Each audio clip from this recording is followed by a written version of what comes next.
Alright, we are live, ladies and germs. And... Lord. Well, we had another pretty clean affair as far as the Cup Series is concerned.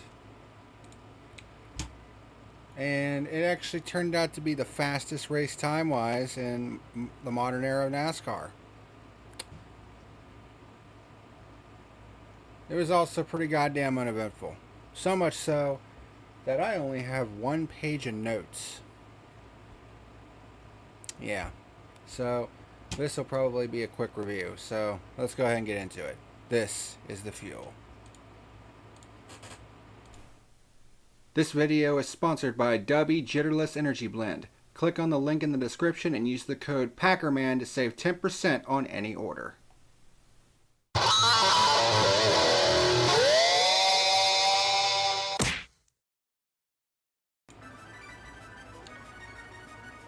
What's happening, ladies and germs? This is the PackerMan and welcome to this edition of The Fuel.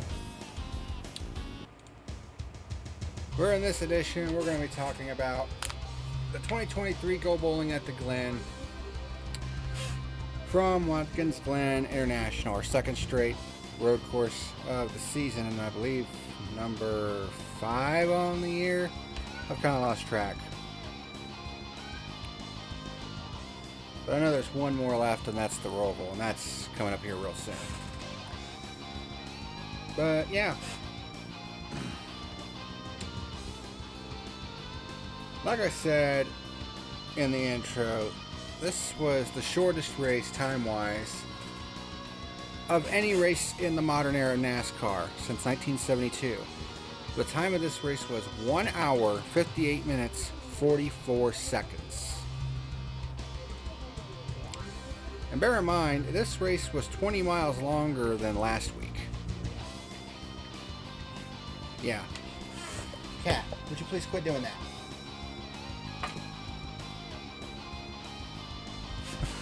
Freaking cat. But anyways. No. But, I'm honestly okay with that, because if we're going to get a race like the race we saw today, then where it wasn't very interesting to watch, then I'm okay with getting through it as fast as humanly possible, because it means that it doesn't waste too much of our time, and it's a nice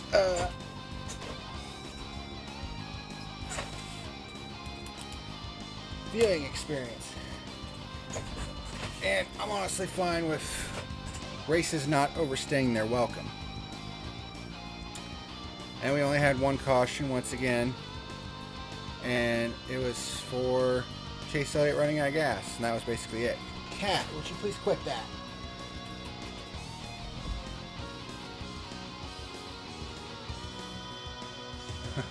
Marcus, I love NASCAR and NBC. NASCAR and Fox sucks. Yeah, if there's one thing I will give NBC credit for, is their broadcasts are a hell of a lot better than Fox. Honestly, I think it's their broadcasts that makes the races a lot more tolerable. Cat, I said quit. I'm not going to tell you again. I'm not going to tell you again.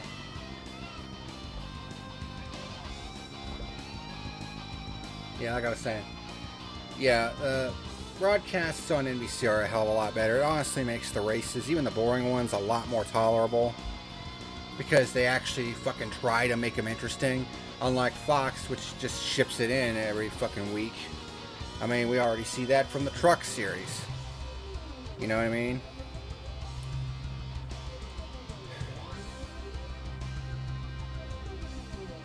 But yeah, there really isn't a whole lot to talk about this week. I mean, William Byron, he continues his breakout year. I thought last year was going to be his breakout year, and he was just super inconsistent. But this year has been, without question, his breakout year. 5 wins on the year. Whereas I think coming into this season, he had 4 total. So he's now at 9 career wins.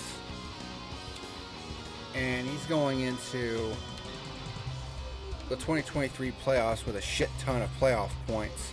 So I think it's fair to say that he may very well be a championship threat this year. So I have to wait and see on that one. But I'll tell you what, that 9 team, I mean, I don't know what the hell they were thinking. Thinking that they could go all those extra laps on that reserve fuel. And Chase ended up running out of gas at the top of the hill. And there was this one guy on Twitter that said, oh, Chase Elliott needs to be released. This is just going to be a stain on his career. And I'm just thinking to myself, huh? Like, Chase was running top 5 when that happened. Like, I swear to God, some of the people on social media are just complete fucking morons. And it's one of the reasons why I will never trust this fan base with anything again. Because of just how fucking stupid they are.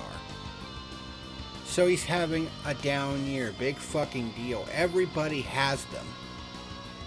I mean, look what happened to Dale Earnhardt during the 1992 season. Like, it was one of his worst seasons of his career. He finished 12th in points after coming off back-to-back championships. And what ended up happening? He won the next 2 championships, 93 and 94.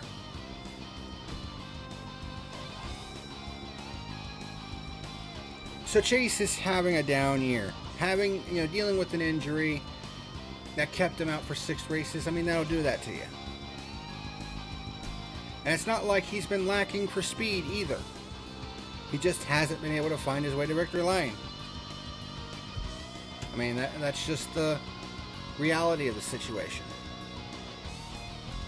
I mean, shit happens. So to say that he needs to be released because of one bad year, I mean, you're fucking out of your mind. And you honestly think Hendrick Motorsports is going to release the most popular driver in the sport right now just because of one bad year where he had to deal with an injury? You're a fucking lunatic. Like, people like that need to honestly be locked up in a fucking insane asylum. Because they're just that fucking stupid. Last year, people were saying that Richmond should lose a date on the schedule because there weren't enough crashes. That shows how stupid this fan base is. Well, Richmond shouldn't lose a date because there aren't enough crashes.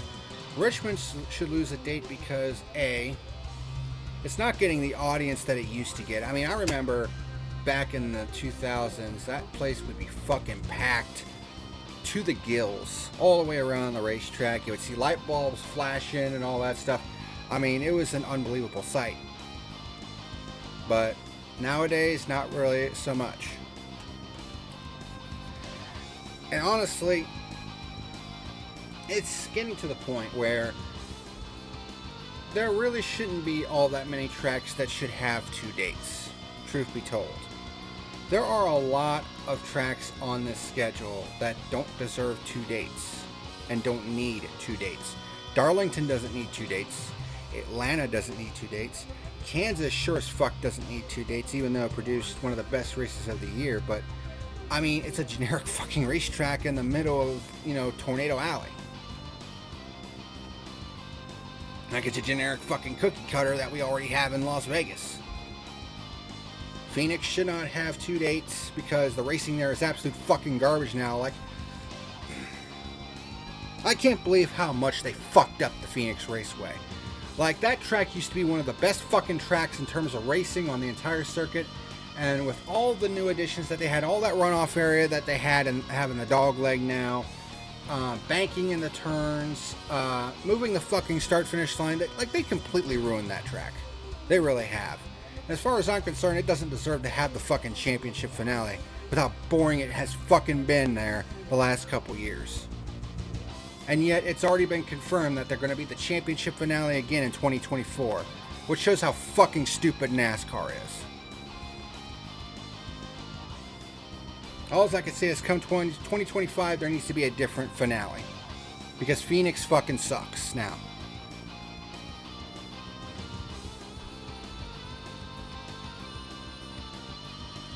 What the hell is that whistling?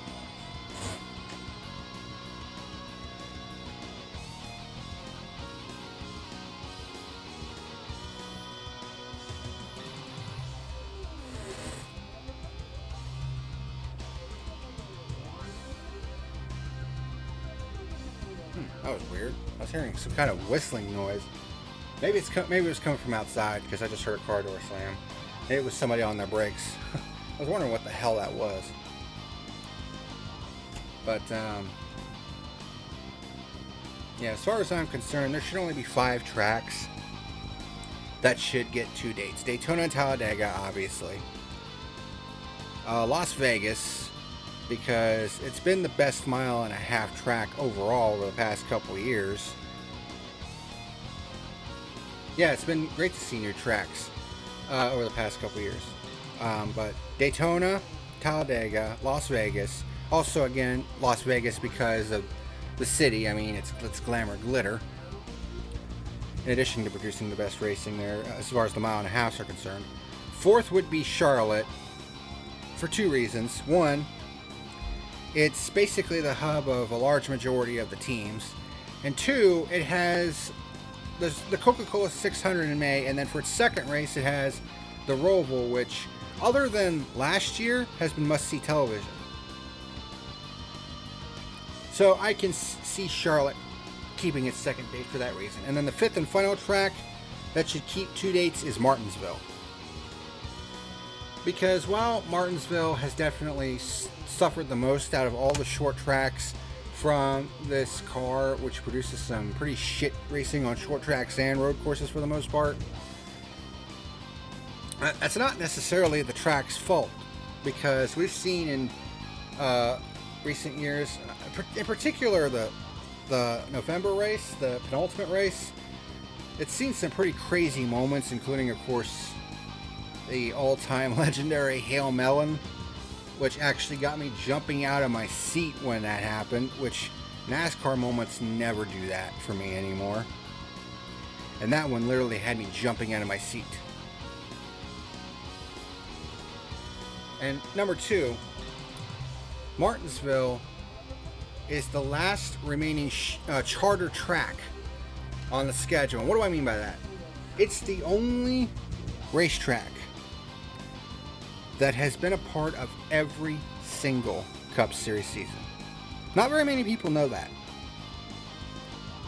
Since 1949, the very first Cup Series season, when it was known as the Strictly Stock Series, it has been a part of every single season in one way or another, with 1 date or with 2. I mean, to me, that makes it more than worthy enough to have 2 dates. And then every other track that's on the calendar right now should have 1 date. I think 1 date is sufficient for all those tracks, because we've also seen a lot of these tracks that have gone to just 1 date, a lot of them been selling out, like Pocono, Michigan, even Dover. You know, a lot of these tracks that had 2 dates but were really struggling with attendance, they go to 1 date and all of a sudden attendance has boomed. So maybe all of these tracks should go to just 1 date. Which, if that were to happen, because 10 races are taken up by the 5 tracks that I just said, and then if every other track took up a slot, that would come out to 19 more races, so that would put us at 29. That leaves 7 open dates. This would be a huge opportunity to travel to new markets and to new racetracks. Like, there's already rumors that they're heading to Canada to go to Circuit Gilles Villeneuve, which would be an absolute fucking plus in my book. I mean, have you ever seen the Xfinity races from when they used to go there? from the mid 2000s to the 2010s.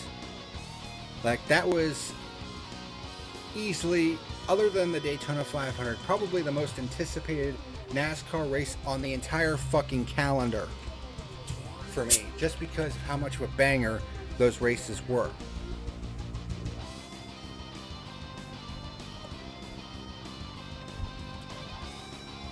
But also another track, if they wanted to keep a dirt track on the schedule to make the most diverse schedule possible, because there's rumors going around that Bristol Dirt is not coming back this year or next year. A perfect candidate would be Eldora. I mean, it's held Truck Series races for, I think, for about a decade. You know, and we would love to have a Cup Series event in the state of Ohio. Because I can't even remember the last time the Cup Series visited the state of Ohio. I think I mentioned this before in a previous review. But it would be nice, because that would be, you know, that'd be a pretty easy trip, to say the least. But that's just me. But they haven't even released the 2024 schedule yet. We don't even know what the fuck's going to happen with it. So we'll just have to wait and see on that. But obviously I've been talking about other stuff other than the race, because other than Alan Gustafson fumbling the ball as far as Chase Elliott's concerned, and Michael McDowell just having, I mean, after having the best race of his life last week, he has just absolute horrid luck, and also shooting himself in the foot a little bit because of the fact that he had 2 penalties during this race on both of his pit stops. The first one was on him because he drove through too many pit boxes. The second one was on his pit crew for jumping over the wall too soon. But then he had, I think, some kind of engine problem or electrical problem or whatever the case was. So it didn't really matter at the end of the day. But other than that, nothing happened. Literally nothing happened in this race. Which, in and of itself, is not inherently a terrible thing, because even though this race was very uninteresting for the most part, it wasn't offensive. Like, it didn't insult my intelligence with dumbass officiating or stupid ass wrecks or, you know, any of that nonsense like we usually see in like the Xfinity series. It was just uninteresting. But it was clean and it was quick. I mean, this was a race under 2 hours. I mean, shit. I would take that any day of the week and twice on Sunday. You know? So, I'm honestly okay with that. That's how I feel about that.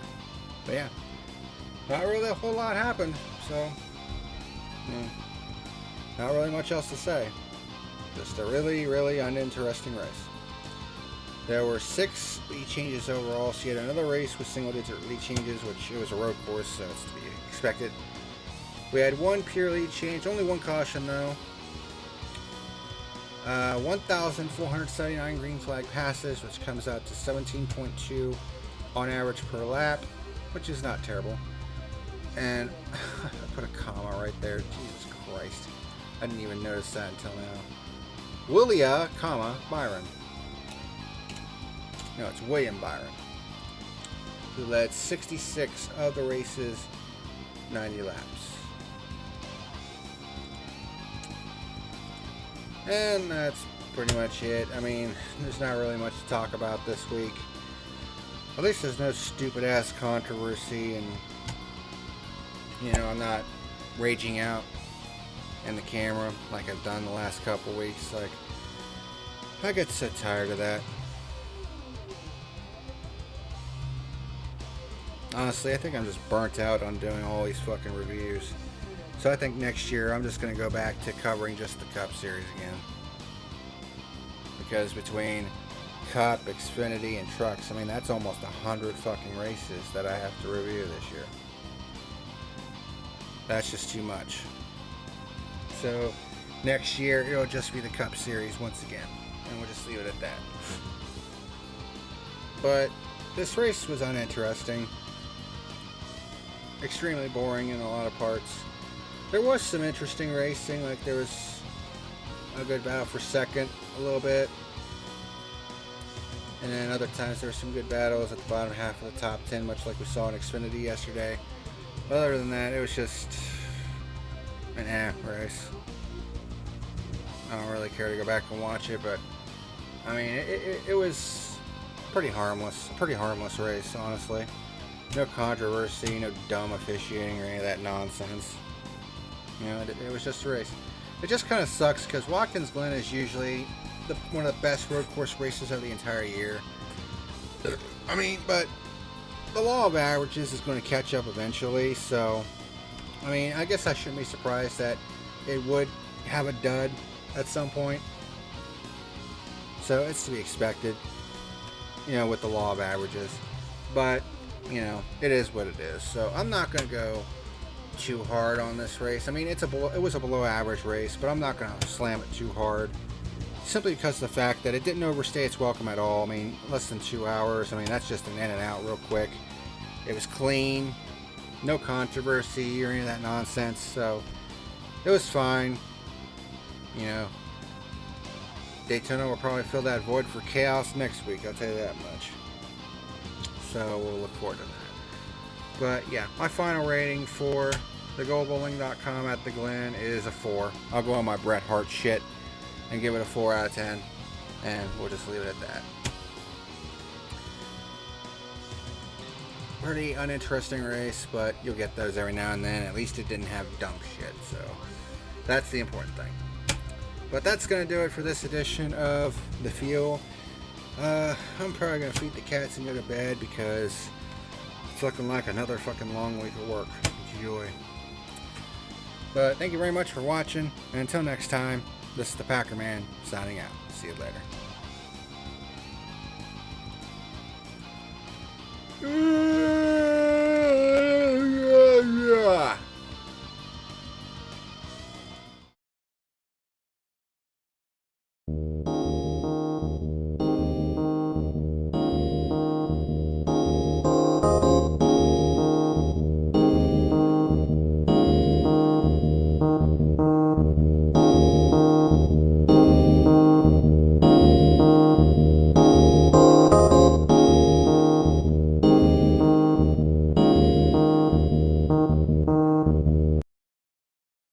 What's happening, ladies and germs? Thank you for watching tonight's video.